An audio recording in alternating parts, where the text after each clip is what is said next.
If you're old enough to remember, Call of Duty wasn't always a PlayStation exclusive. Back in the day, MLG time, I believe Call of Duty was an Xbox exclusive. During the MLG time, it was 100% an Xbox exclusive. I just have a hard time remembering when the shift was.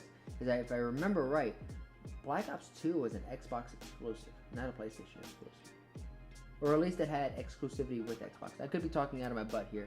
I probably should have researched it before the video, but hey, we're here. I'm going to research it after the video, and then probably in the next video, if I'm wrong, I'll probably make it a point.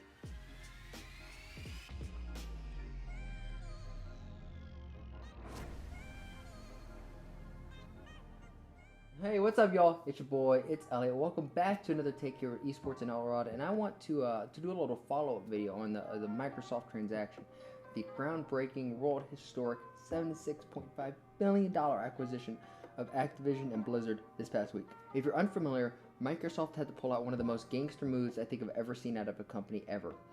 Imagine a big briefcase, and it's going to have to be a very big briefcase, and they brought that beef.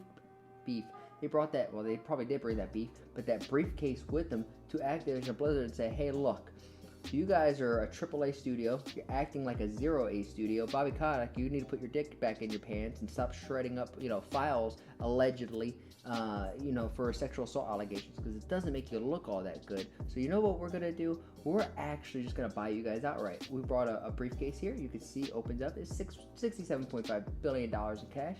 No biggie. This is just a successful business. This is how it's supposed to run, and stock prices are supposed to rise, not supposed to fall with the release of a new game like Cold War and Vanguard. Stock prices continue to plummet, and that could be with those allegations with sexual assault and just bad environment in the workplace. I understand those are allegations, but there's some even the allegations of like an employee taking their own life because of things that happen within an environment like that. How much of an allegation is that, other than like you guys have lawyers to make sure that everyone says their allegations, even though we all know that you guys had your own little party house and your suite and you would have like a Bill Crosby picture up? That's in my old video. I'm not going to sit here and just completely crap on Activision like I'm doing right now. I'm upset with the company, upset with the leadership. Some things that I'm not upset with is Bobby Kotick is stepping down. Granted, he's going to get like $250 million for stepping down. That's like a part of his severance package for being, the good leader that he was and the tenureship that he had. Here, you guys, you can go kick rocks with your $250 mil. Like, you give me that check and tell me to kick rocks, I'll gladly kick some boulders. I mean, shit. Okay, now that I got that off my chest, we need to talk about the higher ups within the companies, within Activision and within Microsoft, because they do share this one viewpoint of saying they want to stop potentially doing yearly Call of Duty releases, because they can understand that yearly release leads to a less quality of a game. And that you have games like League of Legends, CSGO, even Call of Duty Mobile. They take their blueprint from their own freaking IP of giving us Call of Duty. I don't want Call of Duty Vanguard. I don't want Modern Warfare 2. I don't want Modern Warfare 2 / remake, because we've already had a Modern Warfare 2, so this is not a remastered, but it's a Modern Warfare 2. Like, who is running your marketing department? That is terrible. That is terrible marketing. Obviously, you guys can't, move forward. And Activision, if you're sitting here hearing this, take that lump of coal. Like, I'm giving you guys shit. You deserve every bit of it because of all the things that you've been doing. I understand the developers may want to do more, but the lawyers, the upper management, this is becoming a video of just an attack piece on Activision and Blizzard. I gotta stop, because we gotta talk about the exclusivity between Call of Duty and PlayStation, because that's ultimately what I wanted this video to be about, not just on Call of Duty. Higher up officials at Microsoft tweet out saying that they had the desire to keep Call of Duty with PlayStation, that they enjoy their friendship and they enjoy their partnership with this working relationship that they have. However, when they use terms like we have the desire to keep this on as a PlayStation exclusive, you may have the desire, but what happens when that desire gets outweighed by more lucrative business ideas like putting Call of Duty, let's say the Vanguard, on Game Pass, so that if you have Xbox Game Pass, you can just skip the $60 order and buy Vanguard, or just download Vanguard on your computer. For me, for Halo's campaign was a part of the Game Pass. That's the whole reason why I got on the Game Pass and why I'm paying every month now. And now I see the benefit of Game Pass. So really, it works out for somebody like me who was kind of against Game Pass. I was just like, I don't buy a new game. I buy like one new game a year. It's like $60, maybe $120. If you do Game Pass, it's about the same. So it's like, okay, well, you break that down, it's about the same amount of cost. And instead of getting 2 games in a month, I can get all the games that I really want in the month, plus benefits and in-game content for being an Xbox Plus member. So it just made a lot of sense. And if we remember right, if you're old enough to remember, Call of Duty wasn't always a PlayStation exclusive.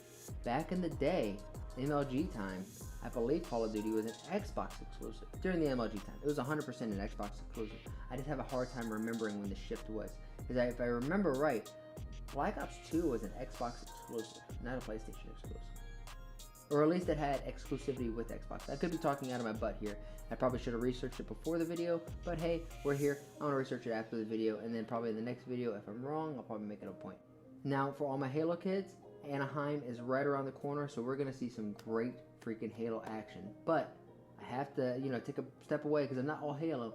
Call of Duty is having the kickoff classic this weekend. I'm very excited for it. We're going to see all 12 teams come out and compete. I have Optic, I have Ultra, and I have FaZe with subliners. I think those 4 are going to be the top 4. Maybe not in particular order. I would like to see Optic number 1. But even if they're like number 3 or 4 and they position themselves well enough in the majors to get to the end of the season for champs and win champs, I think that's a successful season. They have the right coach, they have the right people, they're nasty, so I'm excited to go Optic. I genuinely want to see you guys kick ass and take names. But you're going to have to get over Ultra, Toronto Ultra, which is be keeping a low profile. You cannot, they won like 2 events last season, and they might even won champs, but ultimately, Atlanta FaZe won everything because of points. But Toronto Ultra is no joke. They look like a very similar squad. It's going to be nasty. Atlanta FaZe is sick because they're Atlanta FaZe. They just came off an incredible season from the previous year. Granted, they have not really been enjoying the game and not really been streaming too much of their scrims, excuse me. You have Boston Breach, very interesting team. Should have picked up Dougson to Martin because more people would be at least interested in the Boston Breach as an organization. But that's here nor there. If they come out and they frag and they slay out, then maybe I eat my words on that. And then I'm saving this one for last, but I had to because you got to save the best for last. I think the New York Subliners are going to be Optic's biggest rival, simply because they have Clayster and they got Krim, and they have a nasty duo behind that. But just by having Krim and Clayster on the same team, a part of the Optic Dynasty, those two have won almost more Call of Duty tournaments than any other players in the league. If I know my facts right, which I'm pretty sure I do, Clay and Krim as a duo are the most winningest duo in all of Call of Duty history, over Scump and Formal. And Formal retired and is a full Halo Pro now. And from what I understand, from what I see on the streams, he thinks he made the right decision. So do I. I know I've just been ranting and ranting. It's this video turned out to be a hit piece on Activision and Blizzard just because they've dropped the ball on having,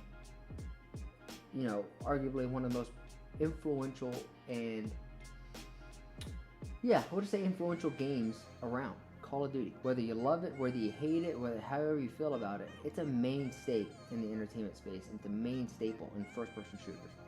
Granted, my real first love was Halo 2, and Halo Combat Evolved, but Halo 2 took my heart, and then Halo 3 was a chef's kiss. I've always had, look at me, I'm getting goosebumps. Black Ops 2, my favorite Call of Duty ever. I'm literally getting goosebumps. Black Ops 2, BO2, best campaign, zombies, multiplayer was Fuego, ranked, how do you go backwards? How do we go backwards? With that being said, I'll see you guys in the next one. See you back on Monday.